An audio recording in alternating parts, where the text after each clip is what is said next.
Hello guys, welcome to 5th generation na Bishop and welcome to another unboxing and testing. Shoutout po natin Sir Samuel ng Surigao del Sur. So ngayon meron tayo ditong i-unbox. Okay. This is the Umarex SA10.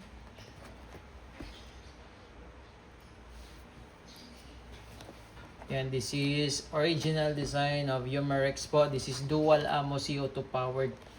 And so pwede siyang steel BBs, pwede rin siyang pellets. So ito po yung kanyang bala. Kung pwedeng bulitas, this is 4.5mm steel ball or steel BBs. Po pwede rin siyang caliber 177 lead pellets. Yan, or yung tingga. Yan, so po pwede siya dito sa tingga or sa bulitas. Tapos yung kanyang hangin ay CO2 powered pa rin. This is 12G CO2, good for 60 shots more or less yung isang tangke. Okay, again, ito yung kanyang model, SA10. Ito naman yung kanyang brand, Umarex. Buksan na natin, sir, para makita mo yung unit. Ayan yung unit. Serial number 22439, last 5 digits. Ayan, naka-fix front and rear sight. Ito yung kanyang magazine. Mamaya explain natin yan. Okay, dito muna tayo sa unit. Naka-fix barrel siya. As you can see, hindi gumagalaw yung barrel niya. Hindi yan umaalog. Naka-fix barrel extended. Ayan. Meron siyang reel for accessories. Pwede ka maglagay dito ng flashlight.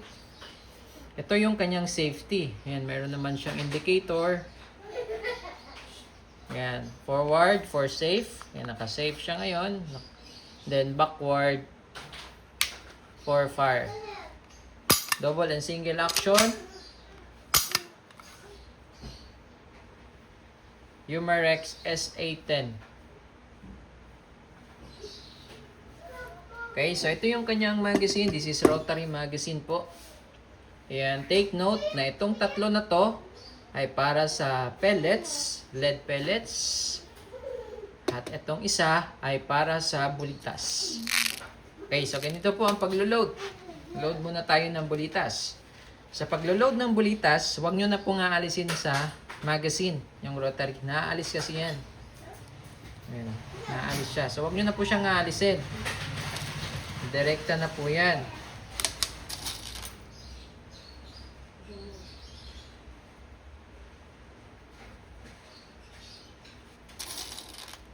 Okay, so bulitas po, 4.5mm. This is 8 rounder capacity po per rotary. 8 po ang laman.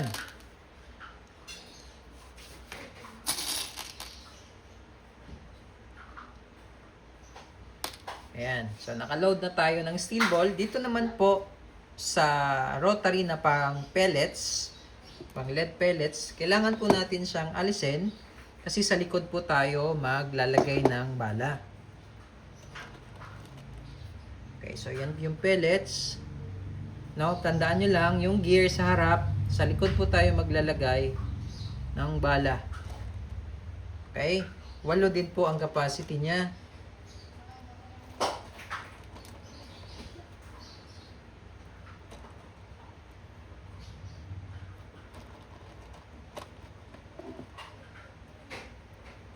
Make sure lang na pag naglagay kayo ng bala, wala pong nakausli.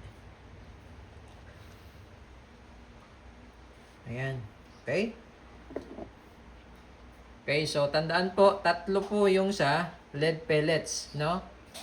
So hindi naman po kayo malilito kasi iba po ang itsura ng mga rotary na para sa lead pellets. Okay? Then, halimbawa, naubos nyo na yung 8, kumbaga ililipat nyo lang po yung rotary. Okay? So dito naman po yung kanyang lagayan ng CO2 cartridge. Ito po yung cartridge. Yan. Dito naman po yung pamihit niya. Yan.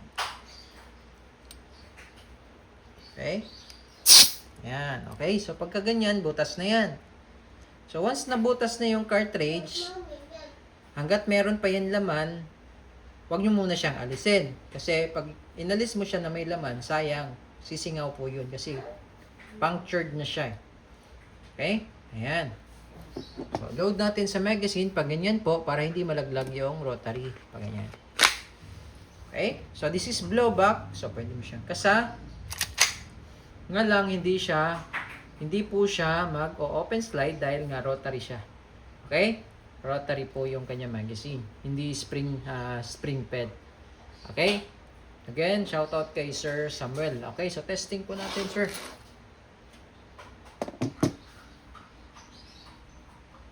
Okay, so ang nakasalang po dito ay yung kanyang steel ball. Okay, so testing po natin. Firing.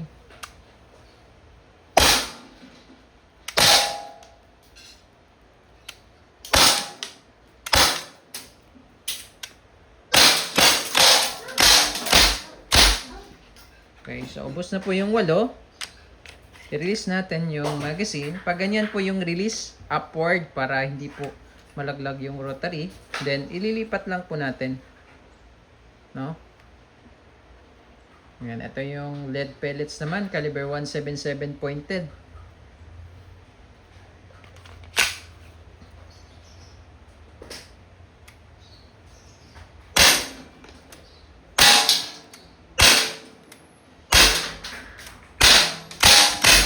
Ayan. So, wala na siyang bala. So, yun nga, kagaya po ng sinabi ko kanina, hindi siya nag-open slide kasi nga rotary magazine siya. Okay? Ayan. Okay, so all goods na tayo, Sir Samuel. This is your SA-10 dual ammo Umarex airgun pistol.